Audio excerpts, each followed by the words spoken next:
డబ్బున్న వారిని టార్గెట్గా చేసుకుంటుంది. వాళ్ళ బలహీనతలను ఆసరాగా తీసుకుంటుంది. నచ్చావంటూ మాయమాటలు చెప్పి నీటిగా ముగ్గులోకి దింపుతుంది. డే టు టైము ఫిక్స్ చేసుకొని నీ వల్ల నాకు కడుపైందంటూ డ్రామాలాడుతుంది. పెళ్లి చేసుకుంటావా లేదా 10 మంది ముందు పరువు తీయాలా అంటూ హెచ్చరిస్తోంది. సరిగ్గా ఇలాంటి ఘటనతోనే ఎస్ఐ హరీష్ ఆత్మహత్య చేసుకున్నాడా అన్న విషయం తీవ్ర కలకలం రేపుతోంది.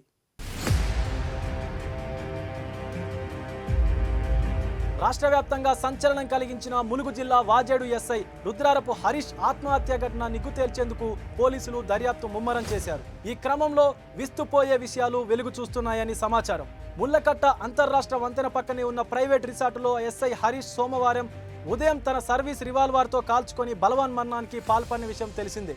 ఆ సమయంలో గదిలో ఓ యువతి ఉన్నట్లు పోలీసులు గుర్తించారు. అయితే రక్తపు మడుగులో విగత జీవిగా ఉన్న హరీష్ మృతదేహంపై ఓ యువతి పడి రోధించిన ఫోటోలు, వీడియోలు వైరల్ అయ్యాయి. ఘటన అనంతరం పేరూరు పోలీసులు ఆమెను అదుపులోకి తీసుకుని పోలీస్ స్టేషన్కు తరలించారు.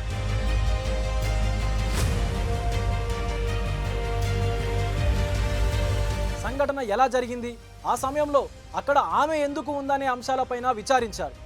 ఈ క్రమంలో పలు విస్తుపోయే విషయాలు పోలీసుల దృష్టికి వచ్చాయి. ఆ యువతి సూర్యాపేట జిల్లా వాస్తవ్యురాలిగా గుర్తించారు. అక్కడి పోలీసులను సంప్రదించగా సదరు యువతి గతంలో 3 యువకులకు ప్రేమ పేరుతో దగ్గరై పెళ్లికి ఒత్తిడి చేసి వారు ఒప్పుకోకపోవడంతో కేసులు పెట్టించినట్లు తెలిసింది. ఈమె బెదిరింపులు భరించలేక ఒక యువకుడు ఆత్మహత్య యత్నానికి ప్రయత్నించగా అతడి కుటుంబ సభ్యులు ఇచ్చిన ఫిర్యాదుతో ఆమెపై ఆత్మహత్యకు ప్రేరేపించిన కేసు కూడా నమోదైనట్లు సమాచారం. సమాజంలో పలుకుబడి ఆర్థికంగా ఉన్నవారిని లక్ష్యంగా చేసుకుని లొంగ తీసుకోవడమే పనిగా పెట్టుకున్న ఆ యువతి ఏడాది క్రితం ఎస్ఐ హరీష్ కు ఫోన్లో కాంటాక్ట్ అయినట్లు సమాచారం. ఈ క్రమంలో వారిద్దరి మధ్య సాన్నిహిత్యం పెరిగి ప్రేమకు దారి తీసిందని, అయితే ఆమె గురించి అసలు విషయాలు తెలియడంతో ఆమెతో పెళ్లికి హరీష్ నిరాకరించాడని సమాచారం. ఈ క్రమంలోనే హరీష్ కుటుంబ సభ్యులు చూపించిన సంబంధాన్ని చేసుకునేందుకు అంగీకరించాడని, తనను పెళ్లి చేసుకోకుంటే రోడ్డుకి ఈడుస్తానని, ఇప్పుడు తాను గర్భవతినని సదరు యువతి హరీష్ను భయపెట్టడంతో తీవ్ర ఆందోళనకు గురైన ఆయన ఎక్కడ పరువు పోతుందని బలవన్మరణానికి పాల్పడినట్టు తెలుస్తోంది.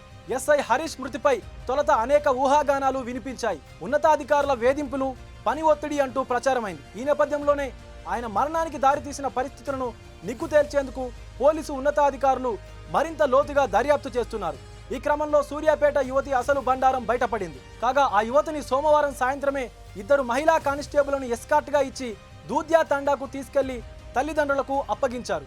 పోలీసు శాఖలో ఉజ్వల భవిష్యత్తు ఉన్న హరీష్ జీవితం విషాదంగా ముగిసిపోవడం కుటుంబ సభ్యులను, సన్నిహితులను తీవ్రంగా కలిచివేస్తోంది.